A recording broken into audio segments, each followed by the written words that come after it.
미국의 작가 윌리엄 피터 블래티는 조지타운 대학 시절 1949년 3월 메릴랜드 코티지 시티에서 발생된 워싱턴 포스트지의 엑소시즘 기사를 접하게 됩니다. 롤랜도라는 가명을 쓴 루터파 기독교 집안의 14세 소년이 위자 보드를 하고 난 뒤에 폴터가이스트 현상을 겪게 된다. 루터파 교회는 구마의식을 금지하고 있기 때문에 목사인 루터 마일즈 슐츠는 로만 카톨릭 사제인 에드워드 휴즈에게 연락을 하게 되고 이 소년은 로만 카톨릭으로 개종합니다. 에드워드 휴즈 신부는 조지타운 대학 병원에서 엑소시즘을 시행했으나 실패하게 됩니다. 그 이후 세인트 루이스 대학의 레이먼드 제이 비숍 신부와 윌리엄 S 보던 신부에 의해 미주리주 세인트 루이스 한 자택에서 구마의식이 다시 시행됩니다. 이때 롤랜도는 한 번도 배우지 않은 라틴어를 말하고 집안의 침대와 가구는 믿을 수 없을 정도로 흔들리면서 성수병이 공중에 날아가서 깨지는 초자연적인 현상이 발생됩니다. 롤랜도는 이후에 아폴로 탐사에 참여한 나사의 엔지니어로 일했던 실존 인물 로널드 에드윈 henkeller라는 사실이 언론사를 통해 밝혀집니다. 그의 이야기가 바로 영화 역사상 가장 무서운 영화로 손꼽히는 윌리엄 프레드킨 감독의 1973년 영화 엑소시스트입니다. 이 영화의 첫 장면은 예수의 수속의 랭커스터 메리 신부가 이라크의 고대 유적을 방문하면서 시작됩니다. 그곳에서 발견된 석상의 존재는 고대 아시리아의 날개를 가진 악마 파주주였습니다. 파주주의 정체를 알기 위해서는 우리는 꽤 오래전으로 거슬러 올라가야 합니다.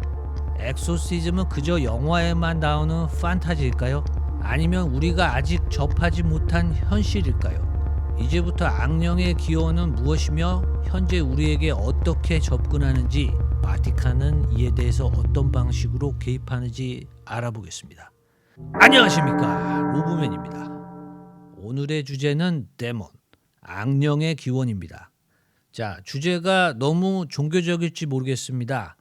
예전에 바티칸 엑소시즘에 관한 영상을 올린 적이 있습니다. 자, 과연 악마가 존재하는가? 물질만이 유일하게 실제하는 것이다. 이런 과학적인 전제에서는 당연히 악마는 입증되지도 않고 존재하지도 않습니다. 칼 융은 기독교적 악마는 선악의 플레로마 중 신화적인 관념으로만 존재할 뿐이라고 했습니다. 우리는 여기서 과학적 입증의 영역을 벗어난 악령에 대한 탐구를 시작할 것입니다.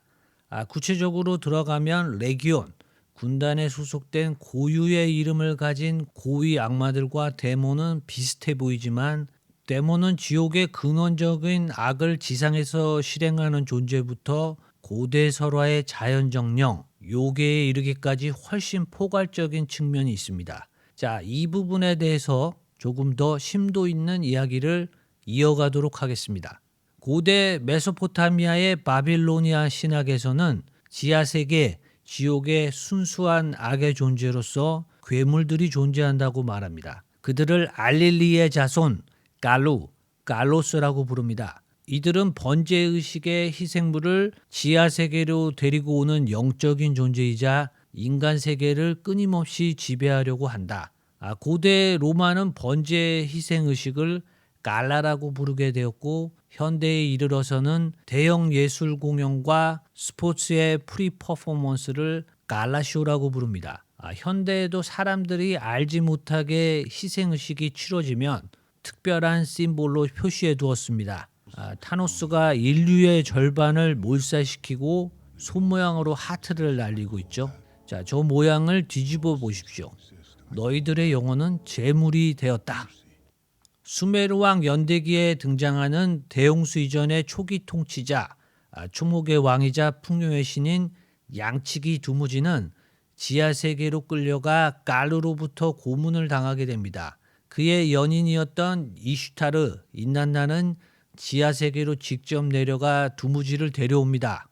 이 시기에는 지하세계로 통하는 물리적인 통로가 존재했는데 기자 피라미드의 아멘티올이 그 중 하나입니다. 두무지와 이슈타르의 지옥을 넘나드는 로맨스는 그리스 신화의 아도니스와 아프로디테, 이집트의 오시리스와 이시스로 변형되어 전승됩니다. 영화 엑소시스트의 악령의 실체로 등장했던 파주주는 고대 메소포타미아의 남서풍의 정령이자 역병을 관리하는 존재였습니다. 이 파주주는 고대 메소포타미아의 악령 중 아주 드물게 도상학적으로 구체적이면서 일관성이 있는 모습으로 묘사됩니다. 맹수 같은 얼굴과 큰 날개, 독수리의 발톱, 뱀 모양의 성기를 지니고 있습니다. 이 파주주가 고대 바빌로니아와 아시리아에서 유명한 악마인 이유는 어린아이의 피를 구하는 사악한 여신 라마수를 물리치기 위한 부적으로 사용되었기 때문입니다. 고대 그리스에서는 다이몬은 지상의 초자연적 정령을 의미했습니다. 이것이 데몬의 어원이 됩니다. 소크라테스는 향연에서 다이몬에 대해서 이렇게 정의합니다. 다이몬은 신들에게 인간의 뜻과 번제물을 전달함으로써 신과 인간의 중간자로 존재한다. 모든 예언과 번제, 주문 마법, 강령술, 신탁을 고대 사제가 행할 수 있도록 한다. 그러니까 다이몬은 순수학보다는 선악의 개념이 모호하면서 고대의 신이나 악마보다 인간 세계에 훨씬 접근하기 쉬운 존재들이라는 것이죠. 소크라테스는 이후 아테네 법정에 고발당했을 때 그리스 신이 아닌 다이몬을 섬겨 사람들을 타락시킨다는 죄목을 받게 됩니다. 고대 그리스에서 가장 성행했던 다이몬과 같은 정령이나 죽은 자, 이 사령을 소환하는 주술사를 네크로맨서라고 합니다. 이 판타지 게임에 많이 나오죠. 유대교에서는 악령의 발생에 대해서 다른 기원을 설명하고 있습니다. 에녹서와 희뇽서에서는 타락천사의 후손인 네필림이 인간을 지배하는 존재였다가 이들이 모두 죽고 사라지자 그들의 영혼이 지상의 악령이 되었다. 이들을 쉐딤, 아스모다이라고 불렀습니다. 모세의 율법은 이런 존재를 불러들이는 것은 사악한 주술로 보았기 때문에 사형에 처하는 것으로 엄격하게 금지했습니다. 지상에서 인간의 운명을 바꿀 수 있는 영향력을 행사하는 자연 정령이자 악령 같은 초자연적 존재들은 모든 문화권에서 찾아볼 수 있습니다. 리그베다 경전의 아수라로 전승되며 살인귀인 끔찍한 괴물인 라크샤샤, 칼리, 조로아스터에서는 아우라에 대적하는 데바가 존재했으며 이슬람에서는 악령의 존재를 유대교와 비슷하게 타락천사의 후손이라는 샤이틴, 진이라고 불렀습니다. 일본의 민속 설화의 괴물인 오니, 요카이, 한국에서는 도깨비, 요괴로 알려진 존재들이 있습니다. 3세기 이집트 정교의 성인이자 응둔자라고 불린 금욕주의 기독교 수도사의 대부였던 성 안토니우스가 이집트 사막에서 그를 유혹하는 수많은 초현실적인 존재들을 접하게 됩니다. 이들은 사령, 죽은 자의 영혼이자 사념체인 경우도 있는데 처음에는 한 지역의 땅에 머무는 망령, 지방령으로 남아있다가 기간이 오래되면 그 힘이 강해져 자연정령이 되기도 합니다. 그 모습이 점점 형이상학적인 기괴한 형태나 짐승에 가까운 모습으로 변질이 되어 사람들의 꿈에도 나타나 고통을 주기도 합니다. 아스트랄 세계의 입문자들이 처음 접하게 되는 존재들입니다. 이들은 뒤집어진 세계, 지상 세계에 중첩된 영적 차원에 존재합니다. 11세기 비잔틴 수도사이자 신학자, 철학자였던 미카엘 셀루스는 당시 교회가 금지했음에도 불구하고 악마학, 데모놀로지를 깊게 연구해서 중세 유럽의 악마학의 대부가 되었습니다. 단테, 존 밀턴과 같은 수많은 유럽의 작가들이 그의 지식을 인용해 작품을 남겼습니다. 그는 악령의 작용이라는 그리스어판 문서를 작성해서 악령의 종류를 그들이 존재하는 형태로 6가지로 분류했습니다. 레리우리움, 에어리어, 마린, 테레스트리어, 서브테라니언. 루시포고스입니다. 하이델베르그 대학의 실존 인물이라고 알려진 파우스트 박사는 1507년에 처음 알려진 이후에 루터파 신학자들에 의해서 가공인물로 만들어집니다. 1587년 요한 스피스가 작성한 파우스트에서에서 빛을 사랑하지 않는 자라는 뜻의 메피스토펠레스라는 명칭이 처음 등장하게 됩니다. 이 탐욕적이고 때로는 거짓을 말하면서 간계한 모습의 메피스토펠레스는 중세 시대의 전형적인 지식인을 풍자하는 데몬이었습니다. 괴테는 생전에 자신이 반기독교인은 아니지만 비기독교인이라면서 종교인임을 부정했습니다. 그러나 당시 독일의 지식인들 사이에서 유행했던 15세기 위넨 악마의 마법 매뉴얼로 불리우는 중세의 게티아 마도서에 큰 관심을 가지고 있었습니다. 이런 중세의 자료를 토대로 쓰여진 것이 괴테의 파우스트입니다. 고대 사회는 모든 질병이 악령으로부터 시작된다고 믿었습니다. 질병뿐만이 아니라 현대의 정신병과 같은 악마적인 빙의 현상이 빈번하게 발생되었습니다. 고대 메소포타미아에서는 파주주를 부적으로 사용한 것처럼 고대 사회에서는 질병과 악령을 퇴치하기 위해 주술적인 혹은 마법적인 의식을 치렀습니다. 신약의 마태복음과 마르코 복음에서 이런 이야기가 등장합니다. 12명의 사도를 이끈 예수 그리스도가 나자렛을 벗어나 수많은 이들의 악령으로부터 온 질병을 치유하게 됩니다. 루카 복음에서는 갈릴리에서 악령에 홀린 자가 나타나 고통을 호소합니다. 예수 그리스도는 악령을 돼지 2,000마리에게 보내어 호수에 빠져 죽게 합니다. 그 이후로 돼지는 악령이 쉽게 침투하는 가축으로 인식됩니다. 예수 그리스도는 마르코 복음 9장에서 악령이 들린 어린아이에게 이렇게 이야기합니다. 사악한 영이여 내가 명하노니 그에게서 나오고 다시는 그 속으로 들어가지 말라. 그러자 사도들이 묻습니다. 왜 우리는 그것을 쫓아내지 못합니까? 예수께서는 기도와 금식이 이루어지지 않으면 이렇게 되지 않는다. 그리고 12 사도들에게 악령, 즉 질병을 물리치는 권한을 부여하게 됩니다. 이것이 바로 기독교 구마의식, 엑소시즘의 시작입니다. 고대 그리스의 아스클레피우스 신전에서는 뱀독을 이용한 종교적 의식이 치러졌습니다. 당시의 뱀독을 일정량 제우스의 희생제물이 될 인간들에게 주입함으로써 환각을 일으키는 집단 각성 상태에 이르렀습니다. 미량의 독성은 인간의 몸에 신경전달 물질을 차단시키는 역할을 하는데 현대의학에서는 이것을 통증을 제어하는 마취라고 부릅니다. 아스클레피우스의 뱀독의 사용은 갈렌과 히포크라테스에 의해 외과적 수술이 가능하게 했습니다.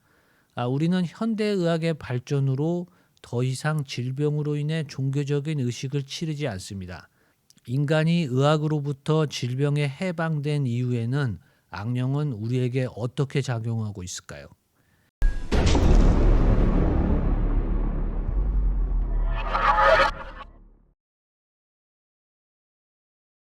AD 480년 베네딕트는 이탈리아 움브리아 노르차의 귀족으로 출생했습니다. 어린 시절부터 그는 물건이 원상태로 복원시키는 소소한 기적을 일으키는 능력을 지니고 있었습니다. 그가 성인이 되자 다른 귀족들과 마찬가지로 당시의 지식인들이 배우던 수사학을 배우기 위해 로마로 떠나게 됩니다. 당시의 로마 사회는 바빌로니아 종교와 미트라교가 성행하고 있었습니다. 로마 사회는 극도의 이교도적 음욕에 빠져 있었습니다. 그들의 타락이 절정에 이르는 시기가 사투르날리아, 태양절, 크리스마스였습니다. 로마 사회의 지나친 향락에 이 베네딕트는 환멸을 느끼고 수비아코로 갑니다. 그곳에서 로마누스라는 비잔틴 정교회 수도사를 만나게 됩니다. 그의 권유를 받고 베네딕트는 수비아코의 한 동굴로 들어가 운둔 생활을 하게 됩니다. 그가 세상과 단절된 동굴 생활을 시작하자 영적 세계의 차원이 열리고 수많은 악마들의 유혹을 받게 됩니다. 그 유혹을 뿌리치고 난 뒤에 진정한 그리스도 성직자가 됩니다. 자, 성 안토니우스와 마찬가지로 왜 사막이나 동굴에 들어가면 이런 일이 발생하는가? 사람이 없는 곳, 어두운 곳, 인간의 감각인지를 차단하면 DMT가 증가되면서 초현실적인 경험을 하게 됩니다. 동굴에서 나온 이후 성 베네딕트는 수비아코 지방의 한 수도원의 원장으로 추천을 받게 됩니다. 그러나 그를 시기하는 수도사들이 포도주로 독살하려고 하자 포도주 잔이 저절로 깨져버립니다. 다시 플로렌티우스라는 사제가 이 빵에 독을 묻혀 그를 독살하려고 하자 까마귀가 빵을 가져가 버립니다. 이런 기적이 일어난 이후 수많은 성직자들은 그의 가르침을 받기 위해 수비아코로 찾아옵니다. 그는 그곳에서 12개의 수도원을 설립합니다. 그 이후에 530년경 몬테카시노 언덕에 베네딕트의 철저한 금욕주의 규율을 가진 수도원을 설립하게 되는데 이것이 바로 성 베네딕트 수도원입니다. 성 베네딕트는 당시에 놀라운 능력을 가지고 있었는데 그것이 바로 악령을 퇴치하는 구마의식, 엑소시즘이었습니다. 그 영향으로 동방정교회와 카톨릭 수도사들은 베네딕트 규율에 따라 철저한 금욕주의를 지킵니다. 수도사는 반드시 동정을 지켜야 영적 능력을 유지할 수 있습니다. 마법사의 원리와 똑같죠. 그래서 동정을 잃게 되면 흑마법에 의존하게 됩니다. 고대 사회는 구마의식을 할 때 악마의 눈을 교란하기 위한 마법적인 도구, 부적을 사용했습니다. 이것을 악마의 눈, 블루아이라고 부릅니다. 이런 마법적 도구의 사용은 성 베네딕트에 의해서 십자가와 기독교 성물을 사용하게 됩니다. 동방정교회와 카톨릭 구마의식은 현재까지도 성 베네딕트 의식을 전승합니다. 고대의 존재의 정체, 그 이름을 정확히 확인하라. 그 후에 예수 그리스도의 이름으로 부마자의 몸과 지상 세계를 떠나도록 명령하는 것이 핵심입니다. 구마의식의 사실 여부를 떠나 이것을 직접 접한 사람들의 증언에 따르면 악령은 예수 그리스도를 아주 미치도록 증오하고 두려워한다는 것입니다. 15세기 유럽에서는 성 베네딕트가 그려진 주화가 구마의식에 널리 사용되는데 이것을 한자어로 분도패라고 합니다. 영화 콘스탄틴은 DC 코믹스의 전형적인 판타지 영화이지만 상당히 고증이 되어 있고 내용이 근본이 있습니다. 제가 보기에 이 영화는 너무나도 사실적입니다. 지상에서 활동하는 혼혈 악마와 수호천사, 이 타락천사와 루시퍼에 대한 묘사뿐 아니라 그리스도적 구원의 메시지가 너무 명확합니다. 그래서 많은 사람들은 이 영화는 여러 번 보게 만드는 힘이 있다고 합니다. 전 세계의 수많은 매니아 덕분에 2023년 속편이 확정되었습니다. 영화의 첫 장면에 이 멕시코의 페가 근처의 땅에서 히틀러가 그토록 집착했던 예수 그리스도의 십자가 처형에 사용된 성물, 초월적인 힘을 가진 롱기누스의 창이 발견됩니다. 콘스탄틴이 사용하는 라이터에 새겨진 것이 바로 성 베네딕트의 십자가, 분도패입니다. 여기에서는 아주 특이하게 지하 세계의 고위 악마들의 직접적인 개입을 막는 관리자, 중재자, 파파 미드나잇이 등장합니다. 그가 바로 영적인 프린치파투스죠. 그의 존재는 지상 세계에서 선과 악의 영적 존재의 균형이 어떻게 유지되는가를 설명하고 있습니다. 여기서 지상을 지배하는 타락천사의 혼혈적인 발타자르가 등장합니다. 매력적인 외모에 품이 있고 고결해 보이는 하이클래스 정치인이나 사업가 같은 인물로 묘사됩니다. 추악한 실체가 아닌 이런 모습이라면 누가 유혹에 빠지지 않겠습니까? 2023년도 영화 The Pope's Exorcist는 2016년 서거하신 바티칸 국제구마협회의 수장이었던 가브리엘 아모르트 신부님의 이야기를 담고 있습니다. 그런데 이 영화는 핵심적인 부분을 놓치고 있기 때문에 그저 그런 엉터리 판타지 영화로 만들어 버렸습니다. 반면에 생전에 아모르트 신부는 영화 엑소시스트에 대해서 악령의 실체와 구마의식을 너무나도 사실적으로 묘사했기 때문에 구마의식의 교과서와 같다고 말했습니다. 바티칸은 각 지역 교구의 정신의학자와 구마 사제를 통해 구마 사례를 수차례 검증하는데 악령 현상으로 신고된 사례 중 1% 미만의 극소수의 사례만 개입하게 됩니다. 그 이유는 포지션, 악령 빙의 현상을 일으키는 주체가 지상의 망령이 아닌 아주 강력한 고대 정령이나 고위 악마인 경우입니다. 이들이 침투하면 지옥의 통로가 열린다. 대표적인 것이 고대 경전에서 악명을 떨친 파주주나 솔로몬의 게티아에 나온 악마들과 같은 존재입니다. 콘스탄틴의 영적 세계의 중재자와 같은 역할인 것이죠. 자, 영화 엑소시스트에는 놀라운 장면이 있습니다. 우리 현실의 악령이 어떤 작용을 하는지를 너무나도 자세하게 묘사합니다. 정신의학자이면서 수사인 데미안 카라스 신부는 학업 중에 자신이 정신병원에 입원시킨 어머니가 홀로 사망하게 됩니다. 악령은 데미안 카라스 신부의 어머니의 모습을 가장해 그의 약점, 트라우마, 슬픔을 이용해 지배하려고 합니다. 이것이 인간을 지배하기 위한 도구이자 시작이라는 것이죠. 악의 존재는 너무 영악합니다. 우리의 약점을 교묘하게 파고 들어갑니다. 악이 접근하는 단계는 첫 번째, 디지털 코론전, 악의 근원 루시퍼. 두 번째, 역병의 바알제붑. 세 번째, 대적자 사타나엘. 네 번째, 파괴와 전쟁 아바돈. 다섯 번째, 물질 탐욕 맘몬.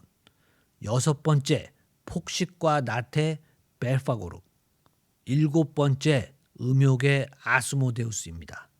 지금 파파 미드나잇이 일을 안 하나 봅니다. 세상에 지옥의 군단이 모두 와 있네요.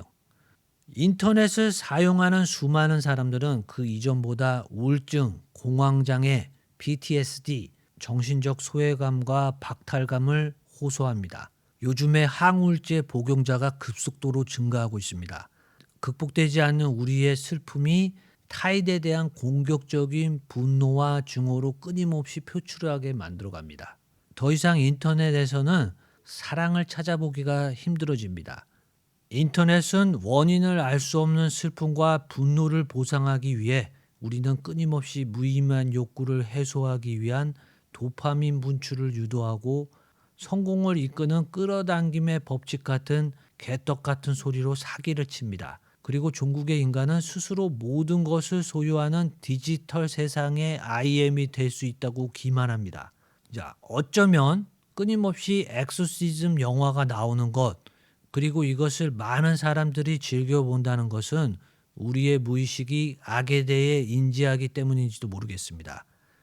디지털 코론전이 성공할 수 있을까요? 지금까지는 예스입니다. 그렇다면 마지막 결과는 어떻게 될까요?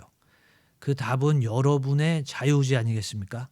2023년의 이야기는 이것이 마지막입니다.